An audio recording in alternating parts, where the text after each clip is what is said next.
নমস্কার। কাস্টের স্কলারশিপ অর্থাৎ ওএসিস স্কলারশিপে অনেক রকম সমস্যার কারণে নূতন রেনুয়েল বা আগে যারা আবেদন করেছিলেন লাস্টে ওটিপি না আসার কারণে ফাইনাল সাবমিট কোনো কিছুই করতে পারছেন না। কয়েকদিন ধরে আপনারা এই সমস্যার সম্মুখীন হচ্ছেন। তো এই সমস্যার সম্মুখীন আর কতদিন হবে? প্রথম যখন ওএসিস স্কলারশিপ শুরু হয়েছিল বেশ কয়েকদিন চলার পর তারপর রেজিস্ট্রেশন বা লগ ইন কোনোটাই হচ্ছিল না। কিন্তু তারপরেও এই যে ওটিপি সমস্যাটা বেশ কয়েকদিন চললো, তারপরে এখন বা 2-3 দিন ধরে আপনি আইডি পাসওয়ার্ড দিয়ে লগ ইন করলেও আপনি সঠিক পাসওয়ার্ড দিলেও তাতে বলছে রং পাসওয়ার্ড।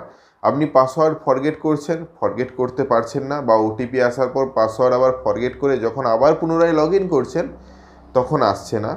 রেজিস্ট্রেশন করতে গেলে লেখা উঠছে আন্ডার মেনটেনেন্স। তো এই সমস্যাগুলো কবে কাটিয়ে উঠে আপনি আপনার স্কলারশিপে আবেদন করতে পারবেন? 31/10/2023 পর্যন্ত ডেট দেওয়া হয়েছে। এই ডেটের মধ্যে আপনি করতে পারবেন তো, না পরবর্তীতে ডেট বাড়ানো হতে পারে? এই সব বিষয়গুলো আজকে আপনাদের সাথে আলোচনা করতে চলেছি। আপনার যদি ওএসিস স্কলারশিপ সম্বন্ধে কোনো কিছু জানার থাকে অবশ্যই কমেন্ট সেকশানে জানাবেন, সে বিষয় নিয়েও আমরা ভিডিও বানাবো। আজকে বেশ কয়েকটা ইনফরমেশন আপনাদেরকে প্রোভাইড করব, যে ইনফরমেশনগুলো এতদিন ধরে আপনারা খোঁজাখুঁজি করছেন, অবশ্যই তার সঠিক সমাধান পাবেন। চলুন একদম ভিডিওটাকে স্কিপ না করে লাস্ট পর্যন্ত দেখুন এবং আমাদের সাথে থাকুন। আর একটা ছোট্ট অনুরোধ, যদি আপনি আমাদের চ্যানেলে নতুন এসেছেন অবশ্যই চ্যানেলটাকে সাবস্ক্রাইব করবেন। পাশের দেওয়া বেল আইকনটা ক্লিক করতে ভুলবেন না পরবর্তী নোটিফিকেশন পাওয়ার জন্য। যারা অলরেডি সাবস্ক্রাইব করে আমাদেরকে সাপোর্ট করছেন অসংখ্য ধন্যবাদ। হ্যাঁ, আজকে কথা বলছি ওএসিস স্কলারশিপ এসসি এসটি ওবিসিদের যে স্কলারশিপ প্রোভাইড করা হয়ে থাকে। এই বছর ওবিসিদের ক্লাস 9 থেকে স্কলারশিপ করা যাচ্ছে, আগে কিন্তু 11 থেকে করা যেত। এসসি এসটিরা ক্লাস 8 কমপ্লিট করার পর 9-এ পড়লেই কিন্তু এই স্কলারশিপের জন্য আবেদন করতে পারেন অনলাইন ফরম্যাটে।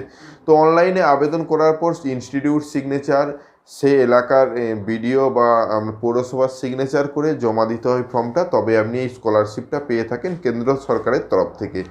এই যে এই স্কলারশিপ পাওয়ার জন্য প্রতি বছর যে ফর্ম ফিল আপ একটা নির্দিষ্ট টাইমে হয়, কিন্তু প্রতি বছরই কোনো না কোনোর কারণে হলে ওটিপি আসে না, হলে ফর্ম ফিল আপ সঠিকভাবে করতে পারছেন না, এই সমস্ত সমস্যাগুলো দেখা দেয়। কিন্তু বর্তমানে যে সমস্যাটি সবচেয়ে গুরুত্বপূর্ণ, ওটিপি আসছে না। আপনার অ্যাপ্লিকেশনটা সম্পূর্ণ হয়েছে কিন্তু লাস্ট যে ওটিপিটা ফাইনাল সাবমিট হওয়ার আগে সেই ওটিপিটা আপনি পাচ্ছেন না। বেশ কয়েকদিন বলতে প্রায় 7 দিন থেকে 10 দিন বা 15 দিনের মতন হচ্ছে এই ওটিপি আসছে না। তো বর্তমানে আর 1-2 দিন পর আন্ডার মেনটেনেন্সে রাখা হয়েছে, অর্থাৎ কাজ চলছে। 1-2 দিনের মধ্যে এই সমস্যাটি ক্লিয়ার করে দেওয়া হবে অফিসের তরফ থেকে। কিন্তু এর চেয়েও একটা বড় সমস্যা, যাদের 2023 সালে কাস্ট সার্টিফিকেট ইস্যু করা হয়েছে, যারা অনলাইনের মাধ্যমে কাস্ট সার্টিফিকেট ডাউনলোড করেছেন, তাদের কাস্ট সার্টিফিকেট দেওয়ার পর ইস্যু ডেট দেওয়ার পর যখন রেজিস্ট্রেশন করতে যাচ্ছেন লেখা উঠছে রং ইনফরমেশন প্রোভাইড। অর্থাৎ আপনি যে কাস্ট সার্টিফিকেটের ডিটেলসটা সাবমিট করছেন সেটা ইনফরমেশন সঠিক নয়, এই রকম লেখা উঠছে, আপনি আবেদন করতে পারছেন না। তার সমাধানও আমরা লাস্টে আলোচনা করব। হ্যাঁ, তো প্রথমে তো জানিয়ে রাখি 1-2 দিনের মধ্যেই আপনার এই সমস্যাটির সমাধান হতে চলেছে।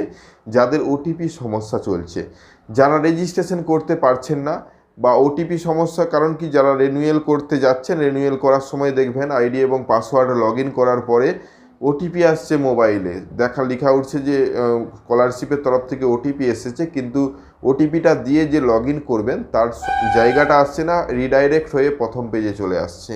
তো এই সমস্যাগুলো এখন বর্তমানে হচ্ছে। এখন আপনারা বারবার ট্রাই করার প্রয়োজন নেই, ভাববেন না যে আপনার কোনো নিজস্ব সমস্যা রয়েছে, এটা সকলের সমস্যা, সকলেই ফেস করছেন।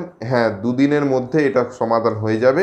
তো এই 2 দিন আপনাদেরকে ওয়েট করতে হবে। 2 দিন পরে আবার ট্রাই করুন, আপনার যে সমস্যাটি ছিল সেটি কাটিয়ে উঠে আপনি সুন্দরভাবে এই অ্যাপ্লিকেশনটা সমাপ্ত করতে পারবেন।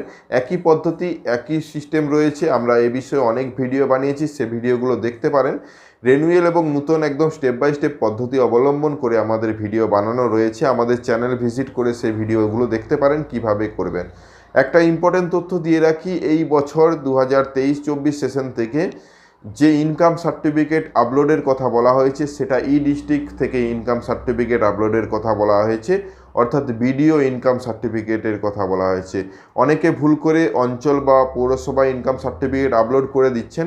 হ্যাঁ, হতে পারে এবছর সেটাকে অ্যাকসেপ্ট করে নেওয়া হবে, কিন্তু পরবর্তীতে রিজেক্ট করা হবে। আর যদি মনে হয় যে আপনি ভুল ইনফরমেশন, আপনি ভুল ইনফরমেশন প্রোভাইড করেছেন, যদিও চাওয়া হয়েছে ই ডিস্ট্রিক্ট ইনকাম সার্টিফিকেট, আপনি দিয়েছেন অঞ্চলের ইনকাম সার্টিফিকেট, তাহলে কিন্তু সম্পূর্ণ রিজেক্ট করার পারমিশন রয়েছে।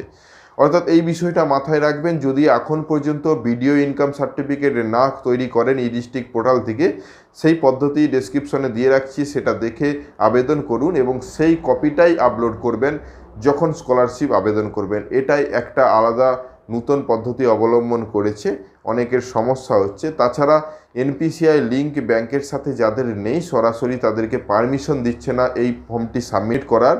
বর্তমানে আবার আপনাদেরকে ব্যাংকে যেয়ে আপনার এনপিসিআই লিঙ্ক ক্লিয়ার করে আসলে আপনি সাবমিট করতে পারছেন।